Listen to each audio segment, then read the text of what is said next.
Hi, everyone. Elizabeth and I are still in Tunisia.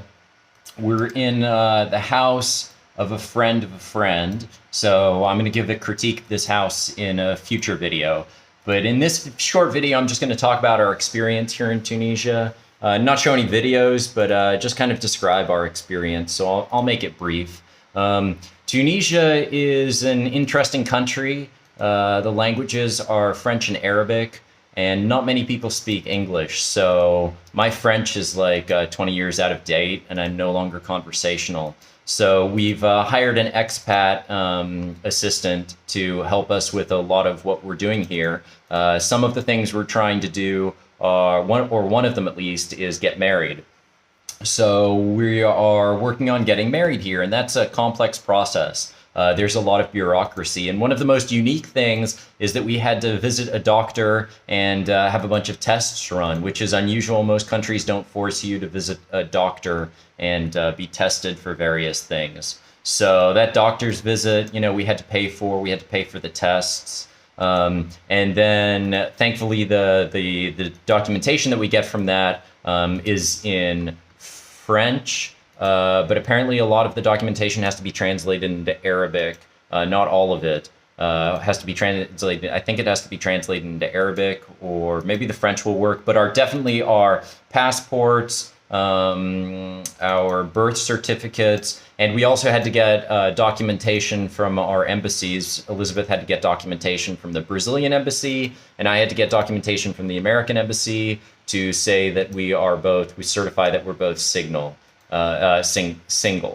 So that documentation has to be translated into Arabic. So we need our photocopy. The documentation we need is a photocopy of our passports. We need certified documentation from our embassies that we are single. We need a physician's note saying that we don't have any communicable diseases, like a chest X-ray, hepatitis tests.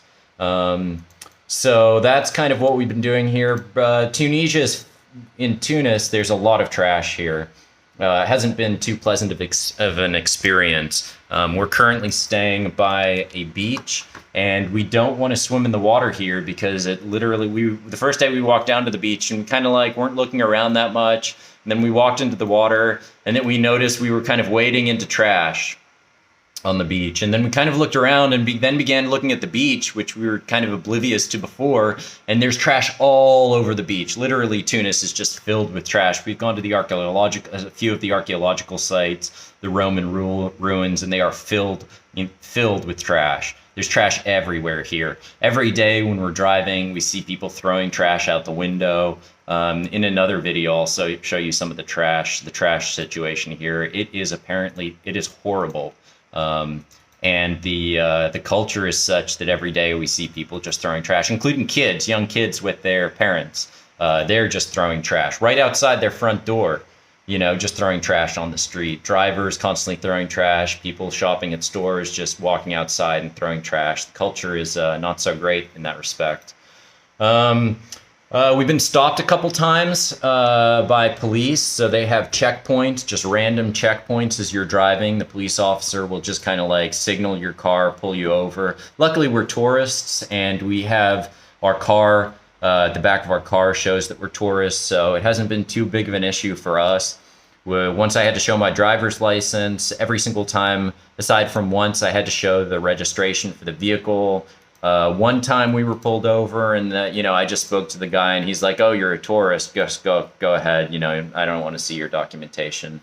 But I don't know what they're looking for. Apparently, they're looking for stolen vehicles, illegals here in the country.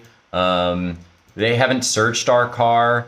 Sometimes it must be a real hassle for the Tunisians, because sometimes you see like 4 or 5 cars parked in a row, and some of the people are like signaling the officers like, "Hey, can I get going? Can I go?"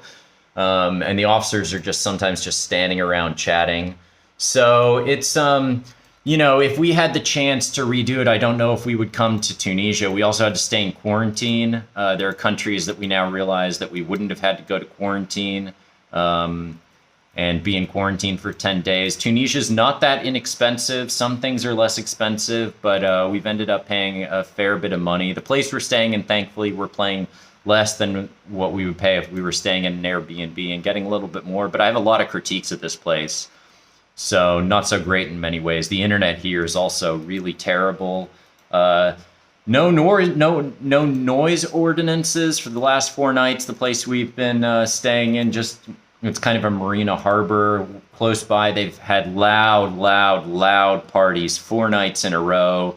With all the windows and doors sealed, you can still hear the music, and we're not that close to where the music is playing. So it must be terrible for the families that live closer to the music. Some of them have kids. We've seen some of them with kids near their homes. So, and I mean, it's really, really, really loud. Apparently, Tunis is like, Tunisia to a large extent is like a party country, a party city. So a lot of tourists come here to party and go to the nightclubs. It hasn't been, if we had the chance to redo it, I don't think we'd come here. We're not really here for the tourist attractions. And we don't like going to the beaches. Even the nice beaches, the quote unquote nice beaches, they're also filled with trash. The water here is beautiful, probably good scuba diving. So and if someone is interested in archaeological sites, there's a lot of archaeology here. Not a lot of tourists at the present time, but have seen a few party tourists here. Work has been going well. We're getting quite a bit of work done. We're translating the documents, the socio-technical documents, into Portuguese. We're going to work on translating the system overview, which we will start shortly, into French and Spanish. And then we're either going to choose Arabic or Russian as the next language. A lot of updates for version 2 for all of the documents. So version 2 for the socio-technical or Vana document should come out next year. And there's a lot of additional content. We're also, and that's what Elizabeth is doing right now, working on the habitat service system, the Aura Curve habitat service system, architectural construction models.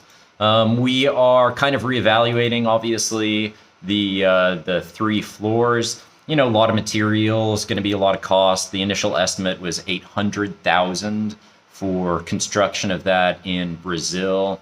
And so we're not gonna, we can't pay that. So we can remove the 3rd floor, and a lot less construction materials, a lot less construction cost. We would like to build 2 of these places, plus another building, plus the circulars in the habitat service system that you see are restorative agriculture circulars. So there's a lot of work that needs to be done in order to create a restorative agricultural environment. That's one section that I completed, and I think is pretty impressive in terms of the new next version of the material system. The cultivation service system is quite complete, has a lot of information in it, and basically we refer to it as holistic cultivation, but there are many names: circular symbiotic cultivation, or restorative agriculture, or regenerative agriculture. A lot of different names basically meaning the same thing, but the name that we've chosen is historic holistic cultivation. So a lot coming up, but probably not a lot to be released until next year, because we want to do work a lot more. If you'd like to join the project, we're always looking for people to help. It's an open source project, so it's not like any of us own the project. It's an open source project for humanity, and contribution is pretty easy. And it's easy to begin contributing. There's a contribution page on the website. So, yeah, Tunisia, it's not been that great of an experience so far. Some nice people, some people kind of not so great. But, I don't know if we'd come back here if we had the opportunity. And one nice thing is about food, right? Oh, yes. Yes. So nice things about food and some not nice things about food. Do you want to talk about me? Okay. So so nice things about food. We have, and not nice things about food. So have been able to find a lot of organ meat here. As you may or may not know, the primary component of my diet is animal food. So I'm primarily I was vegetarian, vegan. I don't like talking about this stuff really, but you know, I've done many sorts of diets right now, and probably well into the future. Most of the food that I eat is animal based. I do eat quite a bit of organs, and so it is easy to find animal organs here. Been able to find bone marrow pretty easily. Been able to find a high quality fat. Some of the highest quality fat, if you're interested, is around the kidneys. So when you're asking for fat, you ask for, the highest quality fat, you're asking for kidney fat.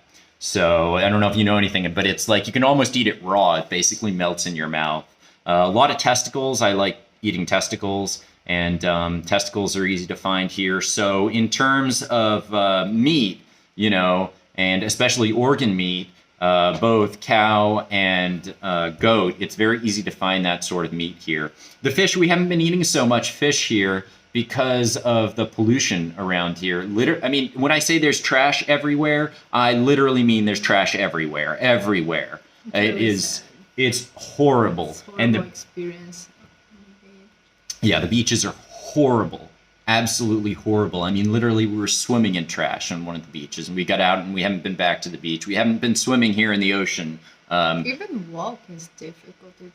You can't even walk on some of these beaches. It's just impossible. I'm sure not the entire coastline is like that, but where we have been, it's not been very pleasant. In terms of organ meats, great organ meats. In terms of cheese, not so great. Not great. Yeah, in terms of vegetables, not great. In terms of fruit, not great. The melons that we've been getting, a lot of the melons come from Algeria or Morocco. They taste like water. The Toranja, pamplemousse, grapefruit. That's 3 names in different languages for grapefruits. The grapefruits just taste like nothing. They're picked green. So fruit's not great here. Vegetables not great here. There are not coconut waters. No coconut water here. Shipping here, we shipped something here, and it might arrive tomorrow maybe. I don't know. Apparently there's a lot of stuff you can't import here. Some of them, just looking over the list of things, you can't import like protein powders, like nutritional supplements. I think it said like health food supplements. So, you can't import like things that bodybuilders would want to use, or people who are trying to do things good for their health can use. Yeah, I think that's about it. Anything else? Yeah, I don't think so. Yeah. Okay. Ciao.